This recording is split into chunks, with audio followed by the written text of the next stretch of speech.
Friends, నేను మీ కృష్ణాని. Welcome to Krishna market trends.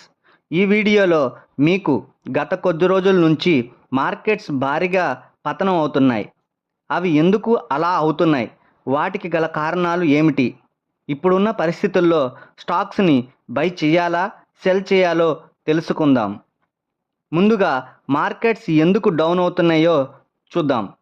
Night టైంలో ఏషియన్ మార్కెట్స్ మరియు యుఎస్ మార్కెట్లు మిక్స్డ్గా ఉన్నాయి మరియు సెబీ డెరివేటివ్ ట్రేడింగ్లో కొత్త నిబంధనలను తీసుకొచ్చింది. దీనివలన మార్కెట్ సెంటిమెంటు దెబ్బతింది. జపాన్లో గల ఎంఎస్సిఐ ఇండెక్స్లో ఆసియా పసిఫిక్ షేర్స్ 1% డౌన్ అయ్యాయి. అలాగే హాంకాంగ్ యొక్క హ్యాన్సెంగ్ ఇండెక్స్ కూడా 1.6% డౌన్ అయ్యింది. అదే కాక ఇండియన్ స్టాక్ మార్కెట్స్ డౌన్ అవ్వటానికి మేజర్ కారణాలు కూడా ఉన్నాయి. అందులో ముందుగా భౌగోళిక రాజకీయ ఉద్రిక్తతలు వలన ముడి చమురు ధరలు పెరుగుదలకు దారితీశాయి. క్రూడ్ ఆయిల్ గురువారం కూడా బాగా పెరిగింది. మనం క్రూడ్ ఆయిల్ని ఇరాన్ నుండి మేజర్గా ఇంపోర్ట్స్ చేసుకుంటాం.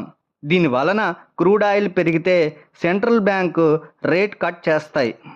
ఇన్ఫ్లేషన్ కూడా బాగా పెరుగుతుంది. దీని వలన ఎకనామికల్గా ప్రాబ్లమ్స్ అనేది వస్తాయి. అంతేకాకుండా ఈ కారణాల వలన ఈక్విటీ మార్కెట్స్ ప్రతికూలంగా మారినాయి. గత కొన్ని రోజులుగా లార్జ్ క్యాప్ స్టాక్స్ ఒత్తిడిని పెంచుతూ భారతదేశం నుండి చైనాకు విదేశీ ఇన్వెస్టర్స్ వాళ్ళ డబ్బును గణనీయంగా తరలిపోయింది. అయితే ఇప్పుడు ఇన్వెస్టర్లు ఏం చేయాలి అదే క్వశ్చన్ మార్కులో ఉన్నారు. ఈ కరెక్షన్ వలన లార్జ్ క్యాప్ స్టాక్స్లో మంచి బయ్యింగ్ అవకాశాలు వచ్చాయి.